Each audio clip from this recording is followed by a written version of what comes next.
बिस्मिल्लाहिर्रहमानिर्रहीम। नाज़रीन मोहतरम, बगदाद में एक बादशाह हुकूमत करता था। उसकी एक बेटी थी जिसे उसने बहुत लाड प्यार से पाला था। जब वह शहजादी जवान हुई तो हसीन और जमील और बहुत खूबसूरत बनकर उभरी। पूरे मुल्क में इसकी खूबसूरती के चर्चे थे। करीबी मुल्क के शहजादों के रिश्ते भी आने लगे, लेकिन जब भी कोई रिश्ता आता शहजादी इनकार कर देती और कहती मैं इसी से शादी करूंगी जिससे मुझे मोहब्बत होगी, चाहे वो शहजादा हो या ना हो। महल में बादशाह का एक गुलाम था जो बहुत ही खूबसूरत और नौजवान था। वो बादशाह के घोड़ों की देखभाल करता था। उसे खूब मालूम था कि किस तरह घोड़ों को काबू करना है। एक दिन गुलाम की नजर बादशाह की लाडली बेटी पर पड़ी तो वो गुलाम पहली नजर में इसके हुस्न पर मर मिटा। अब वो दिन रात शहजादी के ही ख्वाब देखता था। जब भी शहजादी सैर के लिए निकलती वो गुलाम इसे चोरी चोरी देखता और इसे हासिल करने के मंसूबे बनाता रहता।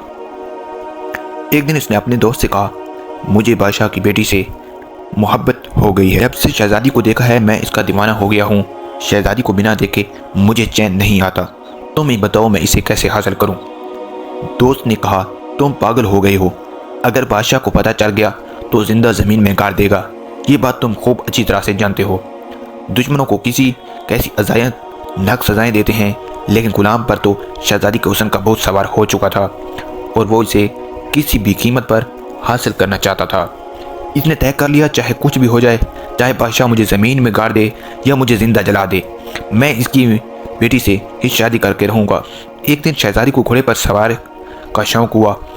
शहजादी घोड़े पर बैठकर जंगल की सैर के लिए निकल गई तो शहजादी के रहनुमाई के लिए इसी गुलाम को शहजादी के साथ भेजा गया। जब दोनों दूर दराज घने जंगल में पहुँच गए तो अचानक घोड़ा बेकाबू हो गया। शहजादी ने चीखना चिल्लाना शुरू कर दिया। गुलाम भागता हुआ घोड़े की जानिब लपका, लेकिन इससे पहले वो घोड़े को पकड़ता बेकाबू घोड़ा शहजादी को ज़मीन पर गिराकर जंगल में भाग चुका था। नाज नखरों में पली शहजादी जब ज़मीन पर गिरी तो पाँव में मौज आ गई। वहाँ पर शहजादी की खास कनीज़ें मौजूद न थीं तो शहजादी को उठाती, इसलिए ये काम आज इस खादिम को ही करना पड़ा। खुशकिस्मत खादिम के लिए आज इसकी ज़िंदगी का सबसे बड़ा दिन था। गुलाम ने आगे बढ़कर शहजादी का हाथ पकड़ा और इसे सहारा देकर खड़ा किया। पाँव में मौज और दर्द की वजह से शहजादी को एक कदम भी उठाना मुश्किल हो गया था। अंधेरा अच्छा रहा था और सर्दी बढ़ रही थी। इस घने जंगल में महल वापसी नामुमकिन थी। दर्द की शिद्दत, घना जंगल और सर्दी, इन दोनों के पास जंगल में रात गुजारने के अलावा कोई चारा ना था। शहजादी कुछ खौफजदा थी। गुलाम ने इसे दिलासा दिया कि आप घबराएं ना, मैं आपको महफूज मकाम पर ले चलूँगा। गुलाम ने हिम्मत करके और डरते डरते शहजादी को अपने बाहों में उठाया और रात गुजारने के लिए महफूज मकाम की तलाश शुरू कर दी। पहली बार शहजादी को किसी गैर महरम ने छुआ था और जब गुलाम का मनसूबा जिस्म शहजादी के साथ लगा, इसे एक अजीब सा एहसास हुआ। अभी थोड़ी ही दूर गए थे कि इन्हें एक गार नज़र आया। गुलाम शहजादी को उठाए गार में दाखिल हुआ। फिर शहजादी को गार में बिठाकर लकड़ियाँ जमा की और आग जलाई और शहजादी को आग के पास बिठाया। आग की तपिश से शहजादी कुछ सुकून मिला और पाँव के दर्द में भी कमी हुई। दूर बैठा गुलाम आज इसके लिए किसी मसीहा से कम न था। फिर शहजादी ने हाथ के इशारे से इसे अपने पास बुलाया और कहा, तुम महल में क्या करते हो? इसने कहा, मैं बादशाह सलामत के घोड़ों की देखभाल में मामूर हूँ। अपने सामने सर झुकाए बैठे गुलाम पर शहजादी को बहुत प्यार आया और इसे ऐसा लगा जिसे वो इसे बरसों से जानती हो। फिर जल्दी वो गुलाम से बेतकल्लफ हो गई और इसे दिल बैठी। आग के पास बैठकर वो दोनों बातें करने लगे और सर्दी की शिद्दत ने उन्हें एक दूसरे के मजीद करीब कर दिया। फिर दोनों एक दूसरे में इतना खो गए कि जज्बात में आकर जिनाह करने लगे। जिनाह करने के बाद गुलाम ने अपना दिल खोलकर शहजादी के सामने रख दिया कि पहली ही नज़र में आपसे मोहब्बत कर बैठा था। तब से आपको पाने की कोशिश में था, लेकिन इजहार मोहब्बत करने से डरता था कि कहीं बादशाह सलामत मुझे कत्ल करवा देंगे। शहजादी ने उसे तसल्ली दी और कहा, घबराओ नहीं, जो मैं चाहूँगी वही होगा। तुम मुझे पसंद आ गए हो। मैं अपने अब्बा हजूर बादशाह सलामत से तुम्हारी सिफारिश करूँगी, लेकिन इससे पहले तुम्हें बादशाह सलामत के पास जाना पड़ेगा। गुलाम ने कहा, ठीक है। दोनों ने फैसला किया कि परेशान होने से अच्छा है बादशाह की खिदमत में हाजिर होकर दरख्वास्त की जाए। गुलाम ने सोचा, अपनी किस्मत देखते हैं, बादशाह की बेटी नसीब होती है या फिर मौत। शहजादी ने कहा, शादी तो मैं तुमसे ही करूँगी, इसलिए तुम मेरे अब्बा हजूर से मिलो।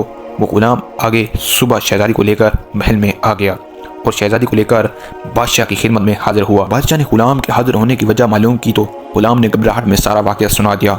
गुलाम ने कहा, बादशाह सलामत, रात आपकी बेटी मेरे साथ जंगल में थी। बादशाह सलामत, आप अपनी बेटी का निकाह मुझसे कर दें। मैं इससे पहले बहुत मोहब्बत करता हूँ और शहजादी भी मुझसे मोहब्बत करती है। ये बात सुनकर बादशाह आग बबूला हो गया और बहुत गुस्सा करने लगा और बादशाह ने कहा, अपनी हैसियत देख और मेरी हैसियत देख। गुलाम के जाने के बाद बादशाह ने इस बारे में सोचना शुरू कर दिया कि इस गुलाम को क्या जवाब दूं। اس نے میری بیٹی کی جان بچا کر مجھ پر احسان کیا ہے۔ بادشاہ نے شہزادی کو دربار میں بلایا اور پوچھا کیا تم بھی اس کو پسند کرتی ہو؟ شہزادی نے کہا بادشاہ سلامت میں اس سے شادی کرنا چاہتی ہوں۔ بادشاہ سمجھ گیا کہ اس کی بیٹی کا فیصلہ اٹل ہے، وہ اپنے فیصلے سے پیچھے نہیں ہٹے گی اور اس کو ورگلانے والا یہی غلام ہے۔ بادشاہ نے سوچا میں اس کے سامنے ایسی شرط رکھوں گا جس کو یہ کبھی نہیں پورا کر سکے گا۔ بادشاہ نے کہا تم میری ایک شرط پوری کرو، اس کے بعد میں اپنی بیٹی کی شادی تم سے کروں گا۔ اگر شرط پوری نہ ہوئی تو یاد رکھنا تمہارا سر قلم کر دوں گا۔ غلام نے کہا منظور ہے۔ بادشاہ نے کہا میری شرط یہ ہے کہ تم نے 2 بوری زندہ بچوں کی لانی ہوگی، اگر لے آئے تو شہزادی تمہارے نکاح میں دے دوں گا، اور اگر نہ لا سکا تو مرنے کے لیے تیار رہنا۔ بادشاہ نے شرط اس لیے رکھی تھی کہ وہ جس ملک میں رہتے تھے وہاں بچوں ہوتے ہی نہیں تھے۔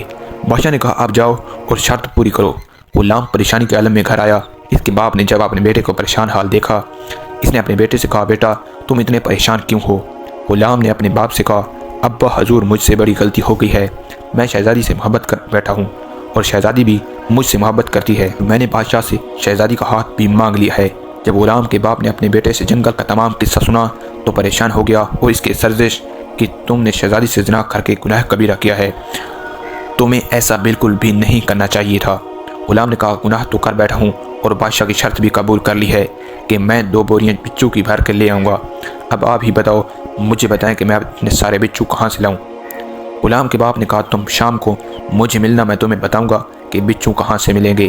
شام کو غلام جب باپ کی خدمت میں حاضر ہوا تو باپ نے کہا اس شہر میں ایک بہت پرانا قبرستان ہے، اس میں ایک قبر ہے، اس قبر کی ساری مٹی ہٹا دینا، صرف وہیں سے ایک اینٹ ہٹا کر بوری کا منہ سوراخ پر لگا دینا، جب ایک بوری بھر جائے تو اس بوری کا منہ اچھی طرح باندھ کر لینا، دوسری بوری کو بھی تم اسی طرح بھر لینا، اس کے بعد اس قبر کو اچھی طرح بند کر دینا۔ اگلے دن غلام نے اپنے باپ کی بات پر عمل کیا اور قبرستان پہنچ گیا۔ وہاں جا کر وہ بہت خوفزدہ ہوا، جس قبر کے بارے میں اس کے باپ نے بتایا تھا، اس قبر کے پاس پہنچ کر اس نے اس قبر کو ویسے ہی کھودا جس طرح اس کے باپ نے بتایا تھا، اور پھر جب قبر سے بچوں کے 2 بوریاں بھر لیں تو پھر ان کو لے کر بادشاہ کی خدمت میں حاضر ہوا۔ بادشاہ بچوں سے بھری بوریاں دیکھ کر بہت حیران و پریشان ہو گیا اور غلام سے پوچھا تم یہ بچوں کی بوریاں کہاں سے بھر کر لائے ہو؟ غلام نے بادشاہ سلامت سے کہا شہر کے پرانے قبرستان میں ایک قبر موجود ہے، اس میں بچوں ہی بچوں ہیں، میں وہاں سے بچوں لے کر آیا ہوں۔ بادشاہ نے کہا اپنے باپ کو بلا کر لا کہ جس قبر کے بارے میں اس نے بتایا ہے، اس قبر میں آخر اتنے بچوں کیوں ہیں؟ غلام اپنے باپ کو بلا کر لایا، شہزادی بھی وہیں موجود تھی، پورا دربار بھرا ہوا تھا۔ جب بادشاہ نے غلام کے باپ سے پوچھا کہ بتاؤ اس قبر میں اتنے بچوں کیوں ہیں، تو غلام کے باپ نے بتایا کہ اس قبر میں موجود شخص بہت ہی زنا کرتا تھا عورتوں کے ساتھ، اور جب وہ مرنے لگا تو زنا کی حالت میں مر گیا، اس وجہ سے اللہ تبارک و تعالیٰ نے اس کی قبر میں اتنے بچوں کر دیے ہیں۔ اللہ تبارک و تعالیٰ زنا جیسی نوبت سے بچا۔